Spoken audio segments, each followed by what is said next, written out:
So hi guys, I am Anurag Rawat and आज इस video को देखने के बाद आई एम डेफिनेटली श्योर कि आपका अपने ही दोस्तों से भरोसा उठ जाएगा। ये केस है शिबली सदीक हरितोय का, जो कि बांग्लादेश के चित्तौड़गढ़ डिस्ट्रिक्ट में रहता था। एंड अगर हम इसकी फैमिली के बारे में बात करें तो इसकी फैमिली में 3 लोग थे, शिबली, इसकी मम्मी एंड इसके पापा। इनकी फैमिली की फाइनेंशियल कंडीशंस काफ़ी ज़्यादा ख़राब थी। तो अगर हम शिबली के कैरेक्टर के बारे में बात करें तो शिबली काफ़ी ज़्यादा हार्ड वर्किंग लड़का था, काफ़ी ज़्यादा विजनरी एंड काफ़ी ज़्यादा फैमिली मैन काइंड ऑफ लड़का था। उसको पता था कि उसके लिए क्या अच्छा है क्या नहीं है। वो 19 साल का ही लड़का था एंड वो कतालपुर स्कूल एंड कॉलेज में पढ़ाई करता था। पढ़ाई में काफ़ी ज़्यादा अच्छा था। वो ये चाहता था कि वो अपने कॉलेज की फीस खुद पे करे, इसलिए वो एक पोल्ट्री फार्म में काम करने लगा, जहाँ से वो जब पैसे कमाता था तो वो अपने कॉलेज की फीस भी खुद पे करता था एंड अपनी फैमिली को भी सपोर्ट करता था। Due to his good experience and hard working nature, उसका जो पोल्ट्री का जो मालिक था उसने शिबली को 19 साल की उम्र में ही मैनेजर बना दिया। एंड बाकी जो उधर के जो वर्कर्स थे, 4 वर्कर थे उधर, एंड बाकी जो उधर के वर्कर थे वो शिबली से काफ़ी ज़्यादा बड़े थे। कोई मतलब 24 से लेके 28 साल की उम्र तक के लोग थे वो। एंड उनको काफ़ी अजीब लगा कि हमसे छोटी सी उम्र में लड़का जो है वो मैनेजर बन गया हमारा, एंड हम यहाँ पे काफ़ी सालों से काम कर रहे हैं पर हमें इसने मैनेजर नहीं बनाया। वर्कर्स, क्योंकि शिबली और वर्कर्स हमेशा बात करते रहते थे, क्योंकि शिबली मैनेजर था तो वो उनको बताता रहता था कि तुम्हें ये ऐसा करना है वो ऐसा करना है। इसकी वजह से उनके बीच में काफ़ी अच्छी दोस्ती भी हो गई स्टार्टिंग के कुछ महीने तो। पर उसके बाद जो उसके दोस्त थे, जो वर्कर थे पहले, अब जब वो दोस्त बन गए शिबली के तो दोस्त बन के तो वो फ़ायदा उठाने लग गए शिबली का कि भाई ये तो मैनेजर है हमारा। तो जो उसके दोस्त थे वो काम पे ध्यान नहीं था उनका ज़्यादा, तो फालतू की एक्टिविटीज़ करते रहते थे और काम नहीं करते थे बिल्कुल भी, जिसको देख के शिबली को काफ़ी ज़्यादा बुरा लगता था एंड वो उनको काफ़ी बार टोकता भी था कि तुम काम कर लो, फालतू की हरकतें मत करो। बात कुछ ज़्यादा ही बढ़ गई तो शिबली ने एक दिन डिसाइड किया कि इनको ठीक से एक बार समझा देता हूँ मैं कि मैं मैनेजर हूँ और तुम लोग वर्कर हो, तो तुम अपना काम ठीक से करो। एंड ये बात इतनी ज़्यादा बढ़ गई कि ये बात बॉस तक पहुँच गई, जो वहाँ का पोल्ट्री फार्म का जो मालिक था, ये बात वहाँ तक पहुँच गई एंड उसके मालिक को भी इस लफड़े में घुसना पड़ा। एंड उसने, क्योंकि वो शिबली पे काफ़ी ज़्यादा ट्रस्ट करता था, तो उसने उन वर्कर को धमकाया कि अगर तुमने फिर से ऐसा करा या फिर इसकी बात नहीं मानी तो तुम्हें मैं नौकरी से निकाल दूंगा। खैर, उन वर्कर्स के पास कुछ और काम तो आता नहीं था उनको, तो फिर उन्होंने सोचा कि यहीं पे रह लेते हैं, अभी यही काम करते हैं। कहीं और जाने का उनके पास कोई एक्सपीरियंस या फिर कुछ और स्किल्स भी नहीं थे उनके पास। ऐसे ही 2 महीने हो जाते हैं, सब लोग अपना काम ठीक से करने लग जाते हैं जो उसके दोस्त थे शिबली के। बट कहीं ना कहीं उनके दिमाग में था कि शिबली ने हमारे साथ काफ़ी ज़्यादा गलत करा। शिबली को ये बात अपने मालिक, मतलब जो उनका मालिक था पोल्ट्री फार्म का, उसको नहीं बतानी चाहिए थी। ये बात आपस में ही निपटा लेते। और एक दिन 28 अगस्त 2023 को शिबली अपने घर पहुंचने में काफ़ी ज़्यादा लेट हो गया एंड उसकी मम्मी को काफ़ी ज़्यादा टेंशन हुई, क्योंकि आज से पहले कभी भी ऐसा नहीं हुआ था कि शिबली लेट हो गया। और 1-2 बार जब पहले भी हुआ था ये कि वो लेट हो गया, तब उस शिबली ने खुद कॉल करके बताया था कि आज मुझे लेट हो जाएगा। बट उस दिन ना शिबली ने अपनी मम्मी को कॉल करा एंड ना बताया कि वो लेट होने वाला है। शिबली की मम्मी टेंशन में आ गई एंड वो बस शिबली को कॉल करने ही वाली थी, तभी शिबली का कॉल सामने से आता है एंड शिबली काफ़ी ज़्यादा घबराई हुई आवाज़ में अपनी मम्मी को बताता है कि उसे किसी ने किडनैप कर लिया है और वो पिछले 12 घंटे से एक कार के अंदर बंद है एंड अभी वो किसी शेल्टर के नीचे है। उसे पता नहीं वो कहाँ पर है और किसी ने उसे किडनैप कर लिया है और वो लोग उसे मार रहे हैं बहुत ज़्यादा। ये बात सुन के शिबली की मम्मी के मतलब मानो कि पैरों तले ज़मीन खिसक गई। उसकी मम्मी को कुछ समझ नहीं आया कि अब क्या करना है। इससे पहले कि वो कुछ पूछती उससे ज़्यादा फ़ोन कट गया। उसकी मम्मी ने फिर उसी नंबर पे वापस कॉल किया बट फ़ोन किसी ने नहीं उठाया। वहाँ पे काफ़ी बार कॉल किया बट किसी ने भी फ़ोन नहीं उठाया वहाँ पे। उसके बाद थोड़ी देर बाद फिर एक दूसरे नंबर से कॉल आता है उसकी मम्मी के पास एंड वो कॉल शिबली का नहीं होता, वो कॉल होता है किडनैपर्स का। किडनैपर्स उसकी मम्मी को बताते हैं कि हमने तुम्हारे बेटे को किडनैप कर लिया है एंड हमें 15 लाख टका चाहिए। अगर तुम चाहते हो अपने बेटे को लाइक सही सलामत वापस पाना तो तुम्हें 15 लाख टका हमारी बताई हुई जगह पे हमको देना होगा, तभी जाके हम तुम्हारे बेटे को छोड़ेंगे, वरना हम तुम्हारे बेटे को मार देंगे। ये बात सुन के उसकी मम्मी और घबरा गई और जैसे ही उसकी मम्मी को कुछ पूछने वाली थी तभी किडनैपर जो थे वो बोलते हैं कि अगर तुमने कुछ भी चालाकी करी या फिर तुमने पुलिस को बताया या फिर तुमने अगर इस नंबर पे दोबारा कॉल किया तो हम तुम्हारे बेटे को मार देंगे। गलती से भी इस नंबर पे दोबारा कॉल मत कर देना और पुलिस को मत बताना। ये बात सुन के उसकी मम्मी काफ़ी ज़्यादा घबरा गई, क्योंकि उसकी फैमिली की कंडीशन काफ़ी ज़्यादा ख़राब थी। मतलब उन लोगों के लिए 3 वक्त का खाना खाना ही बहुत बड़ी बात होती थी। तो 15 लाख टका, 15 लाख टका इज़ अप्रॉक्सीमेटली इंडिया के अराउंड 11,30,000 के आसपास। मैं यहाँ पे लगा दूंगा कि कितना होता है।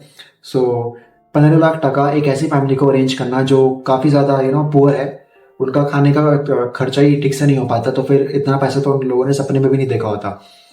तो ये अरेंज करना बहुत ज़्यादा मुश्किल था, बट स्टिल क्योंकि उनके बेटे की बात थी तो फिर उन्होंने हर तरीका जो अपनाया। उन्होंने अपनी family, friends and shopkeepers, even जो पड़ोसी थे उन लोगों से भी मांगा पैसा। एंड आई वुड से कि पैसा मांगा नहीं, they were like begging for his son's life. अगर मैं ये बोलूँ कि they were begging for money to save his son's life, तो इसमें कोई गलत बात नहीं होगी। सो ये बात थी 28 अगस्त की। और उसके बाद 31 अगस्त को किडनैपर्स का फिर से फ़ोन आता है, बट इस टाइम जो किडनैपर का फ़ोन था वो उसके पापा उठाते हैं। एंड उसके पापा से किडनैपर्स बात करते हैं अबाउट पैसे, कि तुम्हारे पास पैसे अरेंज हुए कि नहीं हुए।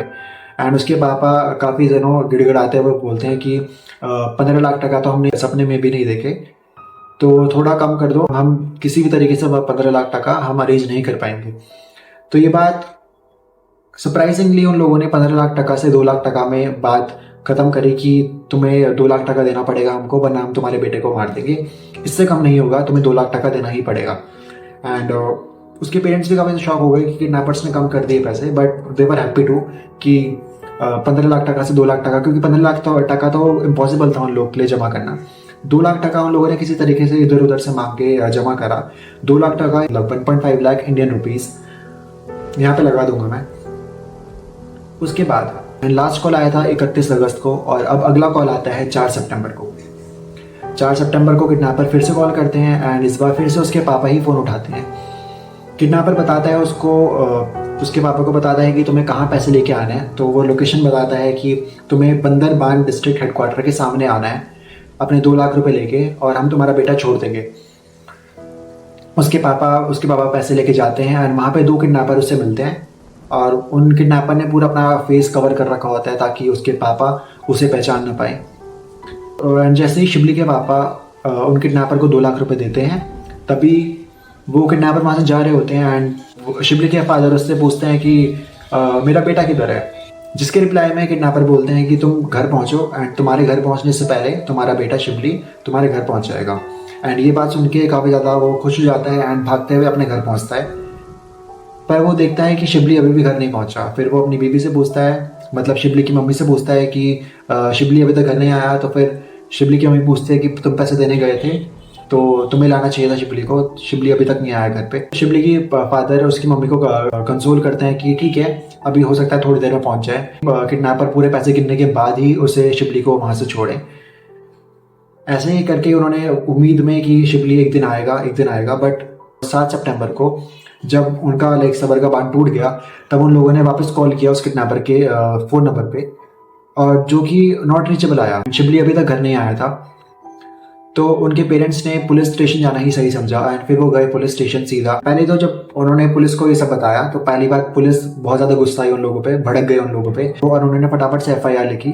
तो पूरे 11 दिन हो चुके थे किडनैपिंग के, और अब पुलिस के लिए ये और मुश्किल बन चुका था केस, क्योंकि जितना किडनैपिंग के केस में जितना ज़्यादा टाइम बढ़ता रहता है, उतना जो विक्टिम होता है उसका जिंदा रहने का चांस काफ़ी कम होता रहता है। तो फिर पुलिस ने अपना सर्च मिशन शुरू किया, एंड वहाँ पे उस पुलिस ने सबसे, उसके दोस्तों से, कॉलेज के दोस्तों से, नेबर से शिबली के बारे में पूछा कि शिबली कैसा लड़का था। तो फिर सबने पॉजिटिव ही फीडबैक दिया कि शिबली काफ़ी ज़्यादा हार्ड वर्किंग लड़का था, काफ़ी ज़्यादा फैमिली को सपोर्ट करता था अपने फाइनेंशियली, एंड काफ़ी ज़्यादा अच्छा लड़का था, कभी भी उसकी किसी से लड़ाई नहीं हुई। तो इन शॉर्ट ये बात पुलिस को समझ आ गई थी कि शिबली काफ़ी शरीफ लड़का था, एंड वो बिल्कुल भी लड़ाई नहीं थी किसी से, तो दुश्मनी का केस तो बिल्कुल भी नहीं है ये। तभी उसकी मम्मी को एक बात याद आती है कि शिबली ने उसको बताया था कि 2 महीने पहले शिबली और उसके दोस्तों की आपस में लड़ाई हुई थी। लड़ाई नहीं, बहसबाजी हुई थी काम को लेके, बट वो फिर रिजॉल्व हो गई थी, एंड सब कुछ ठीक था। उसके बाद वो सब लोग आपस में सही काम कर रहे थे। पुलिस के पास सिर्फ एक यही क्लू था कि शिबली की किसी से दुश्मनी थी। शिबली फटाफट से जाते हैं एंड उस पोल्ट्री फार्म से उसके दोस्तों को उठा लेते हैं, एंड जब वो पुलिस स्टेशन में आते हैं उसके दोस्त, तब वो पहले डिनाई कर देते हैं सब चीज़ों से कि हमने किडनैप नहीं करा, एंड पहले वो सब मना कर रहे होते हैं। बट उसके बाद पुलिस एक्चुअली थोड़ा कंफ्यूज हो जाती है कि ये एक्चुअली हुआ क्या कि उनके दोस्तों ने भी किडनैपिंग नहीं करी एंड वो शिबली था भी अच्छा लड़का, तो फिर ये शिबली गया कहाँ। बट पुलिस के दिमाग में एक बात पक्की थी कि जो किडनैपर था, किडनैपर यूजुअली करते नहीं, अपनी जो फिरौती की जो रकम होती है वो कभी कम नहीं करते, बट इन लोगों ने करी है।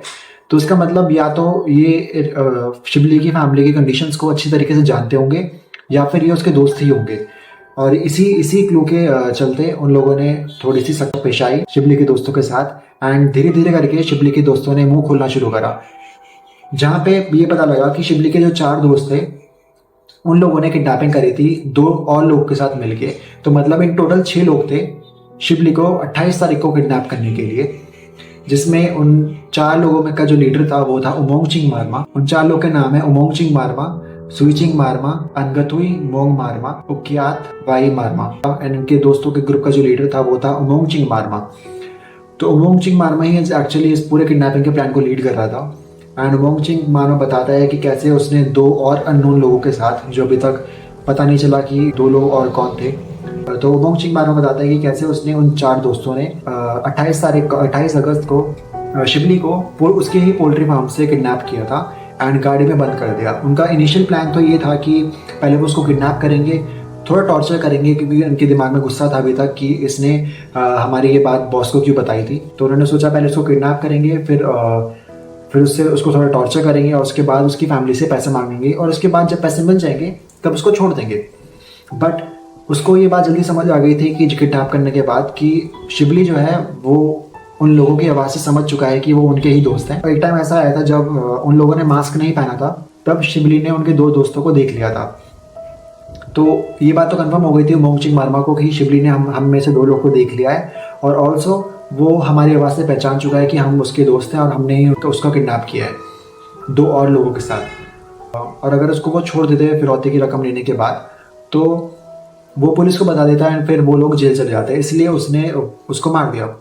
और इसके बाद जो उमोंग मारमा बताता है वो काफ़ी ज़्यादा खौफनाक है। तो वो बताता है कि कैसे उसने अपने ही दोस्त को गला दबा के मारा और उसके बाद उसके बॉडी को पीसेस में काटा और उन पीसेस से स्किन निकाल के उसको प्रेशर कुकर में पकाकर खा गया।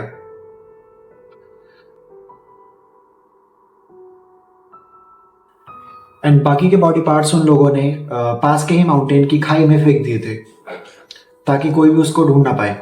तब जो पुलिस है वो उसके 4 दोस्तों को लेकर उस पहाड़ पे जाती है और उसकी बॉडी पार्ट्स, जो डिफरेंट बॉडी पार्ट्स जो उन लोगों ने अलग अलग जगह पर फेंके होते हैं, उनको ढूंढने के लिए कहती है। एंड उसके दोस्त ढूंढते हैं उसके बॉडी पार्ट्स एंड उसके भी जो पेरेंट्स हैं वो उसकी हड्डी को, शिबली की हड्डी को देख के नहीं पहचान पाते कि ये शिबली की है कि नहीं है, पर वहाँ पे जो कपड़े पड़े होते हैं तो उसको देख के वो कंफर्म कर लेते हैं कि हाँ ये हमारा बेटा शिबली ही है जिनको इन लोगों ने मार दिया। एंड ये जो न्यूज़ थी पूरे बांग्लादेश में एकदम आग की तरह फैल गई। और जैसे ही बॉडी पार्ट्स रिकवर करने के बाद जब पुलिस उन 4 लोग को लेकर वापस पुलिस स्टेशन जा रही थी, तभी विलेजर्स ने वहाँ पे पूरी रोड ब्लॉक कर दी, पत्थर डाल के लोग खड़े हो गए बीच में, साइड में पेड़ उन्होंने काट के डाल दिया ताकि जो पुलिस की गाड़ी है वो आगे ना जा पाए।